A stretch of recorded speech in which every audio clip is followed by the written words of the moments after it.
Graça e paz a todos. Deus tem sempre uma palavra de esperança para todos nós. Eu quero hoje compartilhar com você a oração de Neemias, que está contida lá no capítulo 1 do livro de Neemias. Neemias foi um servo do Senhor que viveu num contexto do pós-exílio babilônio, já mais de 100 anos depois do exílio babilônio.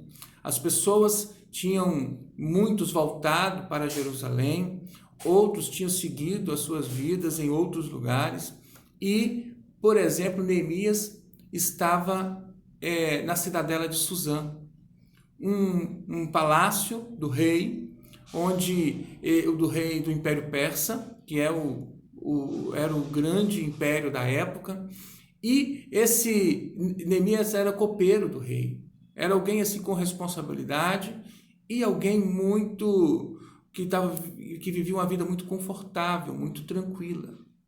E é exatamente neste contexto que Neemias recebe uma visita e ele soube notícia de Jerusalém. E a notícia que ele soube foi terrível, porque Jerusalém estava destruída, estava em grande miséria, as pessoas estavam muito tristes, estavam abandonados, desprezados, e além disso, os muros estavam derribados e as portas estavam queimadas. E é exatamente nesse contexto que Neemias se desperta para orar. E a oração de Neemias, na verdade, é uma oração despertada pelo discernimento, pela sensibilidade, pela percepção da necessidade dos problemas, das lutas que os outros estão enfrentando. Muitas vezes só pensamos em nós mesmos e nós não podemos fechar os nossos olhos para a realidade que nos cerca. E a realidade que nos cerca às vezes é muito triste, daqueles entre os nossos vizinhos, ou às vezes daqueles que estão nas periferias das cidades, ou daqueles que estão no interior, sem às vezes o conforto das grandes capitais, ou daqueles que estão em outros países, como nas reportagens que nós temos visto na África, na Índia, por exemplo, das grandes dificuldades que as pessoas têm tido, especialmente nesse contexto de coronavírus.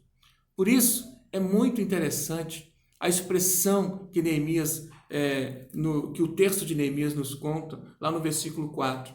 Tendo eu ouvido essas palavras, assentei-me e chorei e lamentei.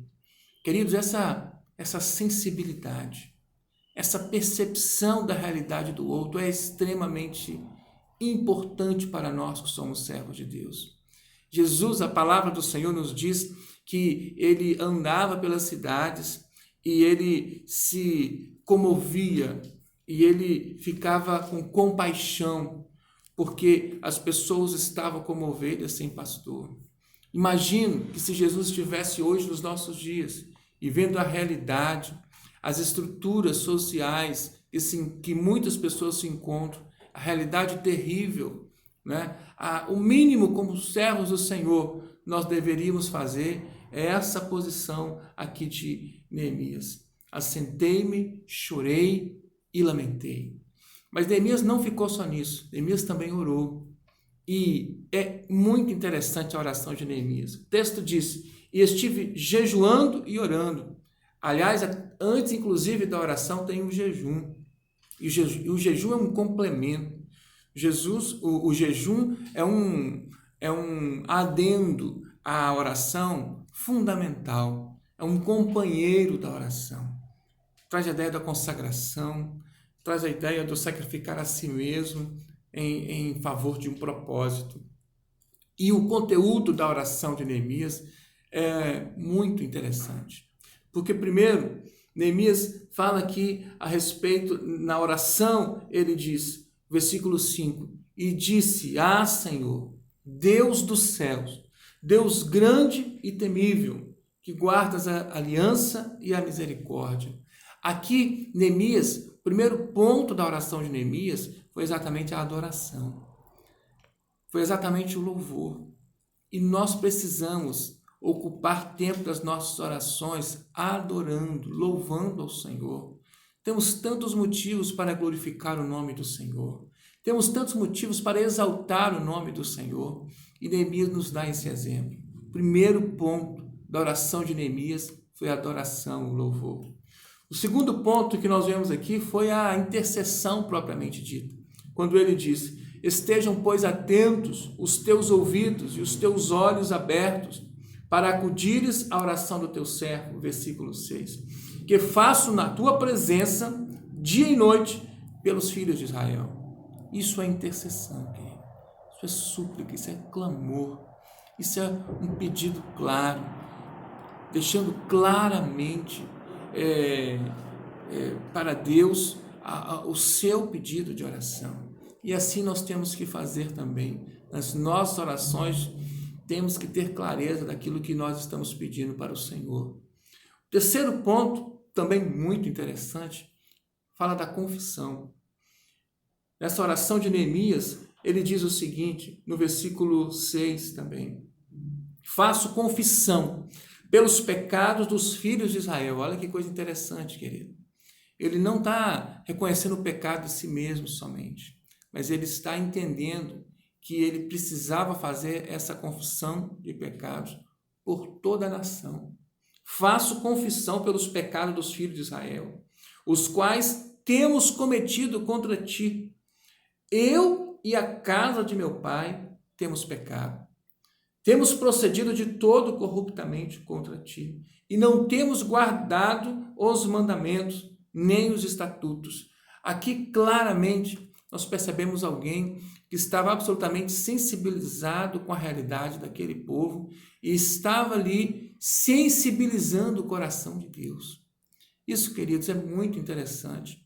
A humildade para reconhecer que se de alguma forma Deus vai ouvir as nossas orações, não é porque nós somos bons, não é porque nós somos santinhos, não é porque nós somos melhores do que alguém, é pura graça e misericórdia do Senhor. Ora, a confissão é um elemento fundamental das nossas orações.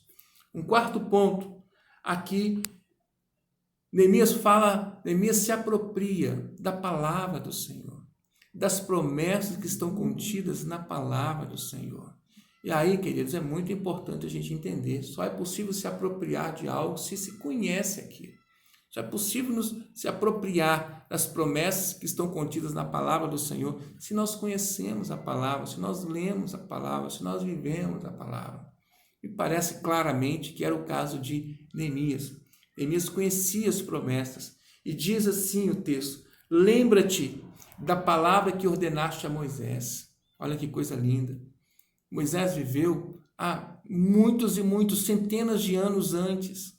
Mas Neemias conhecia a história de Moisés e dizendo para Deus: Senhor, lembra das promessas que o Senhor deu a Moisés, que se o teu povo transgredires, eu os espalharei. Deus falando. Mas se esse povo se converter, então eu os ajuntarei.